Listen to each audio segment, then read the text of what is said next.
Hai semuanya, Assalamualaikum warahmatullahi wabarakatuh. Gimana puasanya? Lancar semuanya guys? Semoga ibadahnya selalu lancar ya. Sehat terus juga teman-teman. Jaga kesehatan, minum air putih yang banyak harus, tapi jangan siang-siang. Oke guys, untuk kalian yang baru pertama kali nonton, selamat datang. Aku upload video baru setiap hari Selasa, Kamis, dan Sabtu jam 8 malam. Jadi stay tune, jangan lupa nonton, jangan lupa subscribe juga pastinya. Oke teman-teman, hari ini aku mau membahas satu kasus tentang seorang pria di Australia yang berpura-pura menjual sebuah produk. Katanya produknya ini ya mengandung khasiat yang oke banget lah, luar biasa banget. Tapi ternyata orang-orang yang beli sama dia tuh cuma dibohongin aja. Kalian bayangin nggak, Australia itu kan negara yang lumayan maju ya, tapi masih banyak ternyata orang-orang yang bisa ketipu lewat pengobatan-pengobatan alternatif, pengobatan herbal gitu loh. Tapi ya mungkin memang kalau orang lagi sakit, kalau orang lagi bermasalah gitu ya tubuhnya, semuanya tuh pengen dicoba karena siapa tahu aja berhasil, siapa tahu aja berhasil. Tapi ini malah dimanfaatin ya sama pelaku kita hari ini.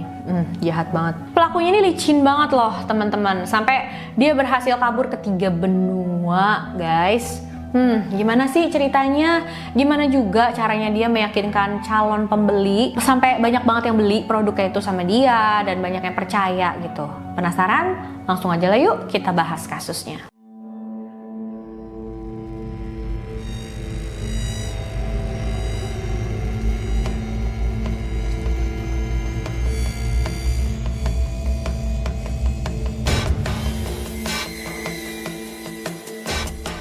Kisahnya terjadi di sebuah kota yang ada di Australia bernama Queensland. Queensland ini adalah kota yang sangat indah karena di sana banyak pantai-pantai yang menarik dan tempat wisata alam yang menarik. Di sana tinggallah seorang pria bernama Peter Foster. Dia lahir pada tahun 1962. Peter dikenal sebagai orang yang sangat pekerja keras. Pokoknya dia semangat banget lah kalau udah urusan kerja teman-teman. Dan pas lulus SMA pun dia langsung bekerja sebagai promotor tinju. Di Queensland itu orang-orang baru boleh masuk ke dalam klub malam kalau umurnya udah 21 tahun. Tapi Peter Foster di umurnya yang baru 19 tahun, entah gimana caranya dia berhasil masuk ke dalam klub malam, bahkan dia bekerja di sana. Dan dia mempromosikan minuman yang ada di klub itu, banyak yang beli loh teman-teman. Peter sampai dijuluki sebagai milkshake tycoon atau kid tycoon karena dia memang berhasil mempromosikan minuman di klub tersebut dan mendapatkan banyak uang. Tapi sayang, pada saat Peter berumur 20 tahun, dia melakukan kesalahan dan dia harus membayar denda sebesar 75.000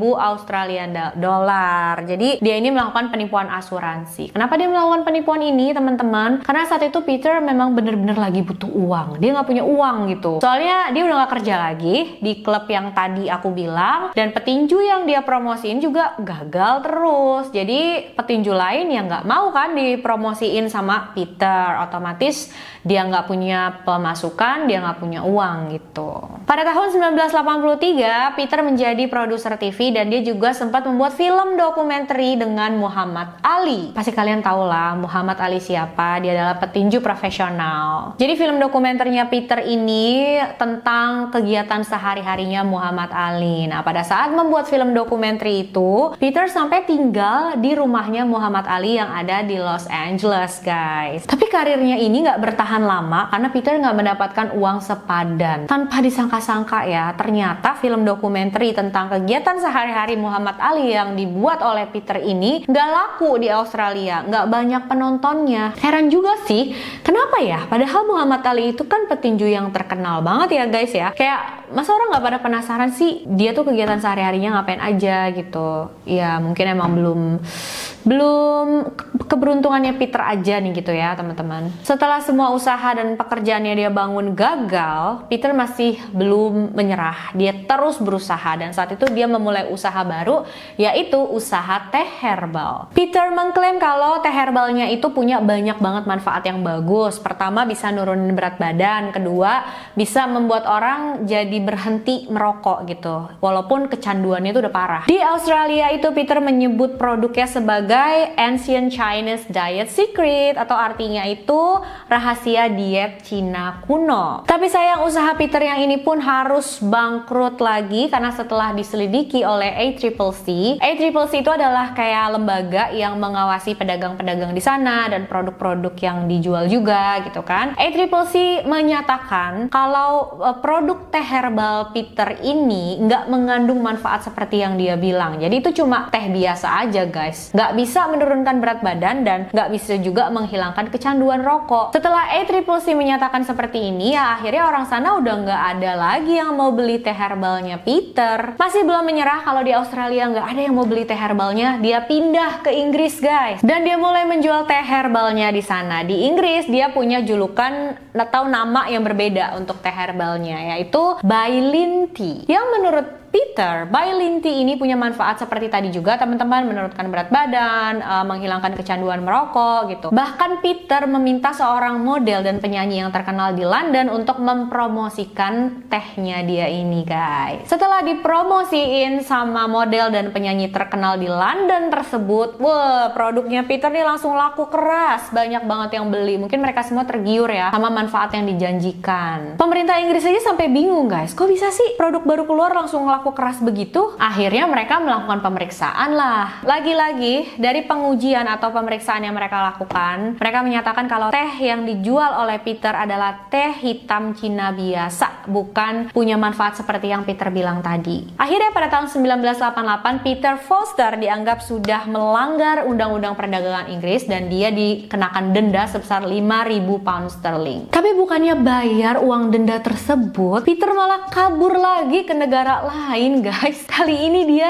kabur ke Amerika Serikat. Di sana dia mulai jual teh herbalnya lagi dengan nama yang berbeda lagi. Kali ini namanya Chow Low Tea. Produk ini sampai diiklanin sama surat kabar yang terkenal dan besar di Amerika, juga di surat kabar Washington. Di iklan itu dituliskan kalau manfaat teh yang dijual oleh Peter ini adalah menurunkan kadar kolesterol. Jadi walaupun para calon pembeli ini ya mau makan apapun nggak masalah, kalau misalkan mereka minum Chow Low Tea, kadar kolesterol mereka itu nggak bakal meningkat. Bahkan produk Peter di Amerika Serikat ini sampai diiklanin sama Veronica Ali, istri ketiganya Muhammad Ali. Lagi-lagi setelah dipromosiin oleh surat kabar besar sama Veronica Ali, produknya ini laku keras guys. Sampai akhirnya diselidikin lagi deh tuh, bener nggak ini produknya gitu kan. Setelah diuji coba, seperti sebelumnya lagi juga dinyatakan kalau itu cuma teh biasa aja. Peter ditangkap dan menjalani hukuman selama 4 bulan di penjara Los Angeles. Setelah Peter Foster bebas dari penjara di tahun 93, nah dia dihubungi nih sama pemerintah Australia. Dia dimintain bantuan. Jadi dia bilang, Peter coba deh kamu berhubungan sama orang yang dicurigai sama pemerintah Australia nih sudah menyelundupkan obat-obatan terlarang dari Australia ke Amerika. Dan Peter setuju untuk membantu kepolisian Australia karena dia bilang dia adalah orang yang sangat-sangat menentang obat-obatan terlarang. Tapi banyak juga yang berpikir, enggak, bukan itu deh alasannya kayaknya. Peter mau melakukan ini karena dia merasa, bagus nih, keuntungan nih buat aku kalau misalkan nanti aku ngelakuin pelanggaran lagi. Jadi ini bisa sebagai alat tawar-menawar supaya hukumannya nggak terlalu berat gitu guys. Tahun 1994 Peter pergi dari Amerika dan dia balik lagi ke Inggris. Nah, karena pada saat dia meninggalkan Inggris, dia belum bayar denda sebesar 5.000 pounds tadi tuh. Jadi dia suruh bayar itu kan sama kepolisian Inggris. Ditambah karena memang itu udah kayak nunggak, jadi bayaran uang dendanya itu ditaikin jadi 8.000 pounds sterling. Terus karena dia melarikan diri, dia juga didenda 21.000 pounds. Jadi total yang harus Peter bayar saat itu adalah 29.000 pounds sterling. Kalau awal dia bayar, dia cuma bayar 5.000 pounds loh guys. Kalau ada yang susah ya ngapain harus yang gampang. Dibayar sama Peter uang 29.000 pounds sterlingnya itu, dan dia udah nggak berbisnis teh herbal lagi nih teman-teman. Tapi dia masih berbisnis. Kali ini dia jual pil.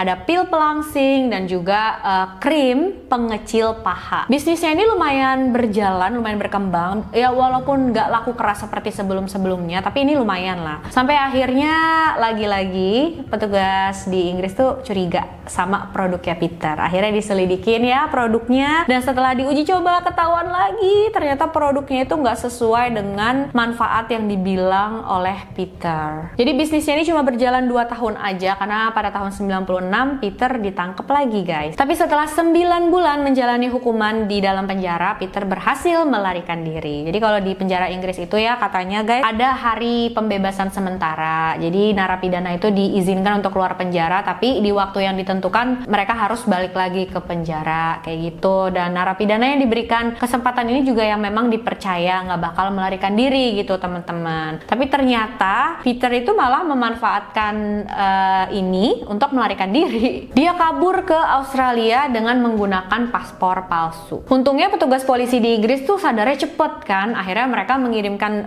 surat pemberitahuan gitu ke pemerintah Australia, kepolisian Australia. Oh, kami mencari Peter Foster ya, warga negara kalian, dan dia sudah melakukan kejahatan bla bla bla, dijelasin semuanya. Gak butuh waktu lama, akhirnya Peter ketangkep sama kepolisian Australia, dan oleh ACCC Peter dihukum untuk membayar denda sebesar $15.000 Australia. Peter juga dimasukkan ke dalam penjara selama 5 bulan, dan dia juga dipaksa untuk menandatangani pernyataan kalau dia nggak akan lagi menuliskan efek-efek atau manfaat-manfaat yang nggak bener tentang produk-produk yang kedepannya mau dia jual. Tapi entah gimana Peter itu berhasil kabur lagi dari penjara itu guys. Cuma ya sepandai-pandainya tupai melompat pasti bakal jatuh juga ya. Nggak lama Peter ditangkap lagi sama kepolisian Australia, dan dia berikan hukuman 18 bulan penjara. Nah pada saat itu sebenarnya kepolisian Inggris ini sudah minta sama Australia untuk mengirim Peter atau memberikan Peter ke Inggris supaya diadili di sana, karena kan Peter melakukan kejahatan di Inggris gitu kan. Tapi kan sebelumnya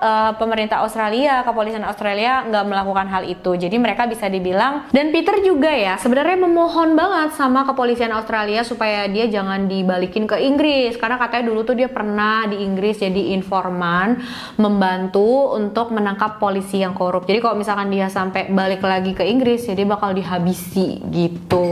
Tapi permohonan Peter ini kayaknya emang nggak dihiraukan ya sama pemerintah Australia, karena pada tahun 2000 setelah Peter Foster menyelesaikan 18 bulan hukuman penjara di Australia, dia diberikan kepada Inggris, dan di sana dia pun diadili. Dia dipenjarakan selama 33 bulan guys. Setelah menyelesaikan hukumannya Peter bebas, tapi dia dilarang untuk menjual produk apapun selama 5 tahun ke depan di Inggris.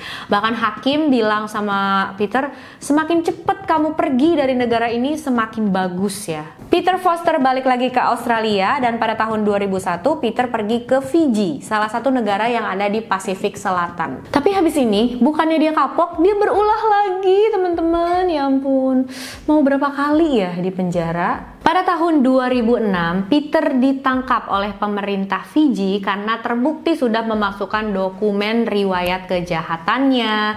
Jadi pas dia masuk ke dalam Fiji, seolah-olah dia nggak pernah melakukan kejahatan, padahal udah banyak banget kan. Jadi pas ketahuan ya Peter langsung ditangkap lah sama kepolisian Fiji. Tapi lucu loh, pas mau ditangkap itu ya, Peter langsung buka celana, buka bajunya, terus dia lompat dari jembatan ke sungai. Niatnya mau melarikan diri gitu teman-teman, udah kayak di film-film kan ya. Ya tapi nggak berhasil, kepalanya malah terbentur.